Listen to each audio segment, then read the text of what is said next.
¿Alguna vez te has preguntado cómo sería vivir sin saber si verías el amanecer del día siguiente? Sin luz, sin salud, sin derechos. Así era la vida en 1800. Una lucha constante contra el hambre, las enfermedades y una realidad dura hasta oprimir el alma. Hoy viajaremos a ese pasado oscuro que dio forma a quienes somos ahora. A una época en la que sobrevivir no era un derecho, sino una batalla diaria. Y aún así, la humanidad nunca dejó de resistir ni de soñar. En aquel tiempo, la vida no se parecía en nada a las comodidades que hoy consideramos normales. La mayoría vivía en aldeas pequeñas, en chozas construidas con barro, piedra o ramas. No eran hogares, sino refugios improvisados que apenas protegían del clima. El suelo de tierra compactada exhibía la extrema pobreza que dominaba esos años. No existía el confort, ni siquiera la privacidad. Familias enormes, a veces con varias generaciones, compartían la misma habitación, el mismo lecho y las mismas dificultades. Las casas eran oscuras casi todo el día. Las ventanas no tenían vidrio y el frío se filtraba sin esfuerzo entre las paredes de barro y madera podrida, convirtiendo las noches en una prueba de resistencia.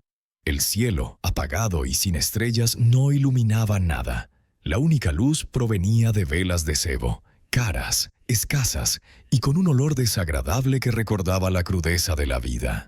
Sin electricidad, la noche caía mucho antes y las personas se adaptaban al ritmo del sol.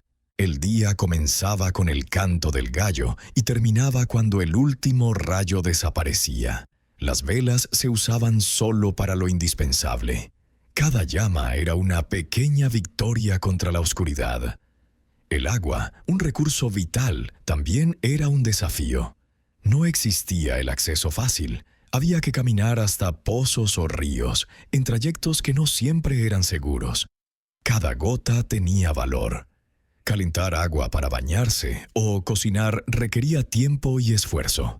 Era un mundo construido sobre la dificultad, donde incluso lo básico solo se conseguía con trabajo incansable. Y en medio de todo, el trabajo no era una opción. Era la única manera de seguir vivo. No había elección. Ni siquiera había descanso. En el siglo XIX, vivir significaba luchar sin parar para asegurar lo mínimo necesario. La edad o el género no importaban. Todos estaban obligados a trabajar y aportar para que la familia o la comunidad no se desmoronara. Los hombres labraban la tierra solo con la fuerza de animales. No existían las máquinas que hoy aceleran y facilitan todo. Las mujeres pasaban horas frente al horno, cosiendo, limpiando y cuidando de los hijos, hasta que el cuerpo simplemente no aguantaba más. Pero quienes más sufrían eran los niños. A diferencia de lo que esperamos para nuestros hijos hoy, en aquel tiempo ser niño significaba ser mano de obra barata. No había juegos, no había descanso, no había tiempo para crecer. Pasaban los días desgranando maíz, cuidando gallinas, limpiando chimeneas y, en los casos más crueles, eran enviados a las minas. Su tamaño pequeño era útil para meterse en túneles donde ningún adulto cabía. No tenían derechos, no tenían protección. La crueldad contra ellos era tan común que apenas llamaba la atención. Sin leyes que los ampararan, la infancia se convertía en un corto y doloroso periodo de trabajo forzado. El sistema laboral era rígido y despiadado. No existían garantías, ni mucho menos un salario mínimo. Si no rendías lo suficiente, te reemplazaban sin dudar. Los maestros del oficio cuidaban sus propios intereses, mientras los aprendices eran tratados como piezas desechables. No había derechos laborales, solo jornadas largas y agotadoras, en condiciones insalubres y sin ningún tipo de ayuda. Trabajar en el siglo XIX era una guerra diaria donde la única meta era producir lo máximo posible para poder sobrevivir un día más. Ese ciclo interminable de trabajo y agotamiento era la columna vertebral de la sociedad del siglo XIX. El descanso era raro y, para muchos, un lujo inalcanzable. El esfuerzo físico y mental nunca cesaba, y la idea de tener tiempo libre prácticamente no existía. Simplemente sobrevivir ya era un logro, y la vida de cada persona estaba marcada por la presión constante de seguir trabajando para asegurar el día siguiente. En el siglo XIX, la libertad era un privilegio reservado a unos pocos. La mayoría vivía bajo una estructura social rígida, donde los derechos individuales, tal como los entendemos hoy, simplemente no existían. Para las mujeres, esta realidad era todavía más cruel. No eran reconocidas como seres con voluntad propia. Legalmente eran consideradas propiedad de sus maridos y carecían de cualquier control sobre sus propias vidas. El concepto de consentimiento femenino era inexistente, y las mujeres eran obligadas a vivir bajo un sistema patriarcal severo y opresivo.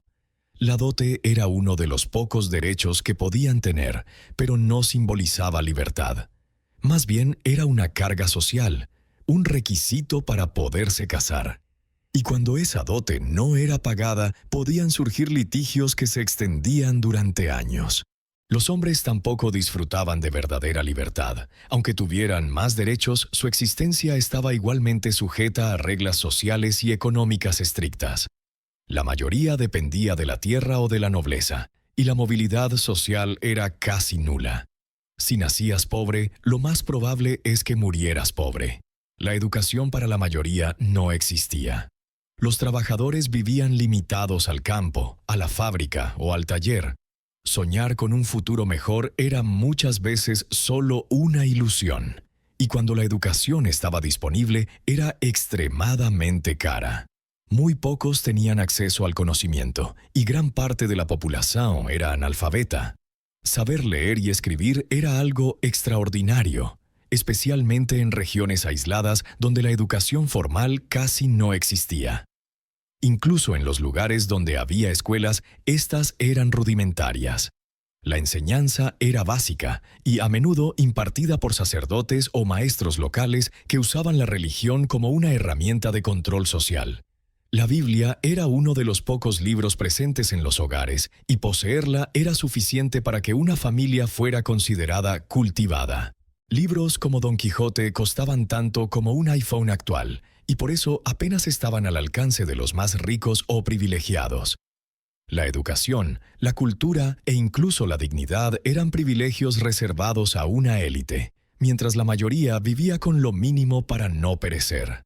La idea de igualdad de derechos o de una vida libre de opresión era un sueño lejano, completamente inaccesible para quienes enfrentaban la crudeza cotidiana del siglo XIX. La salud en aquella época era un territorio oscuro, casi un acto de supervivencia contra enemigos invisibles. Las enfermedades eran innumerables y los tratamientos, cuando existían, solían ser inútiles o peligrosos. La medicina estaba en pañales, sin vacunas, sin antibióticos, sin recursos para detener siquiera una infección simple. La fiebre amarilla, la cólera y la viruela arrasaban comunidades enteras sin compasión. Los hospitales tampoco ofrecían esperanza. Las normas de higiene que hoy consideramos básicas simplemente no existían. Los médicos operaban con las manos sucias y los cirujanos reutilizaban instrumentos sin esterilizarlos. Las sangrías, extraer sangre para equilibrar los humores, eran práctica común.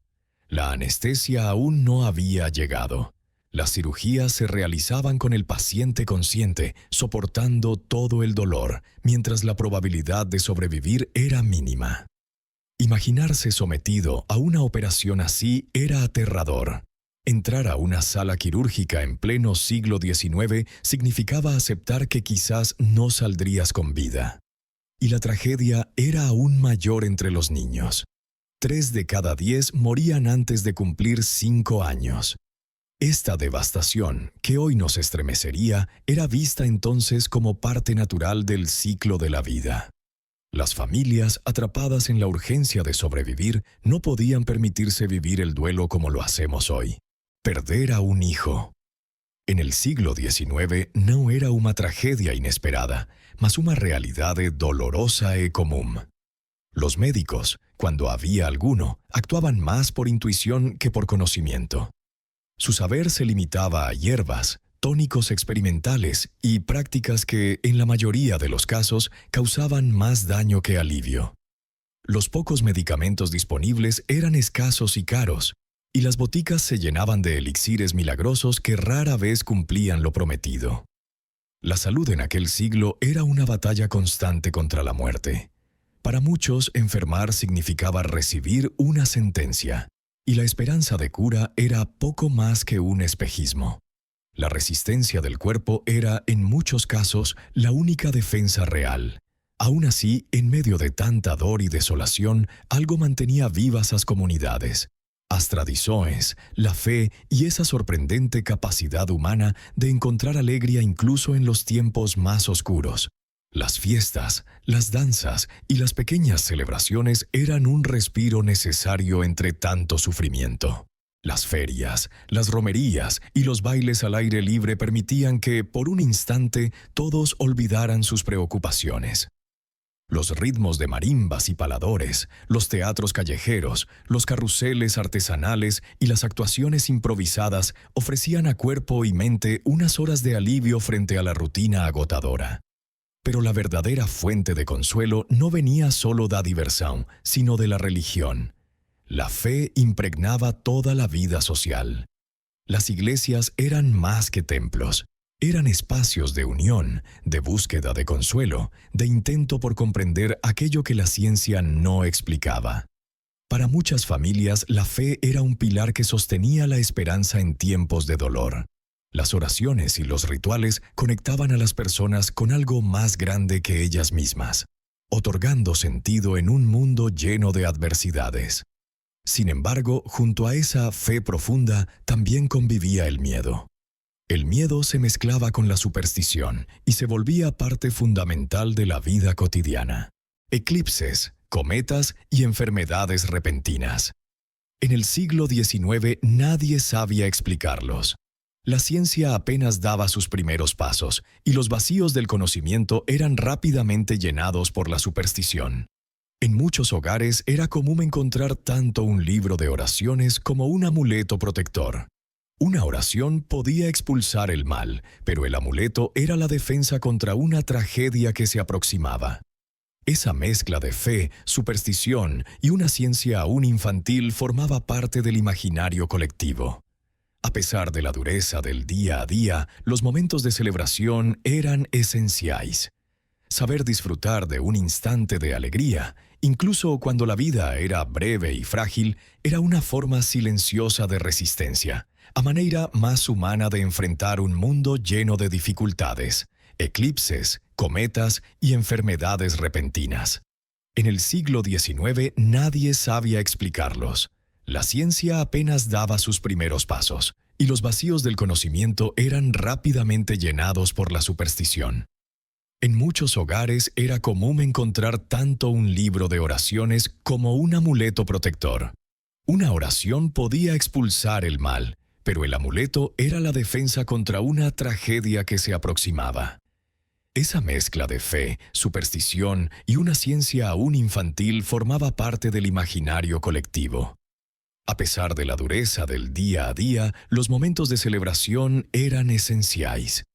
Saber disfrutar de un instante de alegría, incluso cuando la vida era breve y frágil, era una forma silenciosa de resistencia, a manera más humana de enfrentar un mundo lleno de dificultades. Hoy vivimos en una realidad completamente distinta. El confort, la tecnología y el acceso al conocimiento transformaron nuestra forma de existir.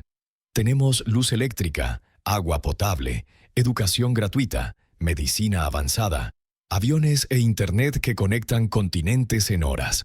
Pero al mirar hacia atrás se torna evidente que muchos de los grandes problemas del siglo XIX siguen presentes. La salud, la educación y la equidad continúan siendo desafíos globales. En muchos lugares, el acceso a un sistema de salud digno sigue siendo una lucha diaria. La educación, que debería ser un derecho universal, aún es inalcanzable para millones. Y la desigualdad social, aunque a veces invisible, permanece como una frontera silenciosa entre los más ricos y los más pobres. En el siglo XIX, la vida estaba marcada por la supervivencia y la lucha constante por lo básico. Hoy, con todo lo que avanzamos, la pregunta sigue siendo la misma. ¿Hemos logrado construir una sociedad verdaderamente justa, saludable e igualitaria? Hoy las herramientas cambiaron, pero la lucha sigue viva. La batalla ya no es solo por comida o refugio, ahora se trata de oportunidades, igualdad y dignidad. Nosotros, que disfrutamos de los beneficios de la tecnología y de la medicina moderna, cargamos con una responsabilidad enorme. No permitir que los desafíos del pasado se desvanezcan como simples recuerdos. Porque, a pesar de todo lo que hemos logrado, millones de personas en el mundo aún viven en condiciones parecidas a las de 1800. La diferencia es que hoy tenemos el conocimiento y los recursos para transformar esa realidad. Y así surge la pregunta: ¿qué haremos con todo esto? El deseo de cambiar el presente y de asegurar un mañana mejor para las próximas generaciones es lo que realmente define nuestra capacidad de avanzar. El pasado nos enseñó resistencia, la lucha por la supervivencia. Ahora nos toca usar ese legado para construir un futuro más justo y humano. El pasado nos recuerda algo fundamental. Incluso en los momentos más oscuros, la humanidad siempre encontró formas de resistir y avanzar. Pero también nos advierte: los desafíos pueden cambiar de rostro, pero no desaparecen. La transformación real solo ocurre cuando decidimos enfrentarlos con la misma fuerza y determinación que nuestros antepasados, pero utilizando las herramientas del presente para construir un futuro más justo e igualitario. Mirar hacia atrás es muchas veces la clave para comprender el presente. El siglo XIX, con toda su dureza, no fue solo sufrimiento, sino aprendizaje. Muchas de las conquistas que hoy consideramos normales nacerán de las luchas colectivas, de la resistencia humana, del instinto de supervivencia y sobre todo de la sorprendente capacidad de encontrar alegría incluso en medio de la oscuridad.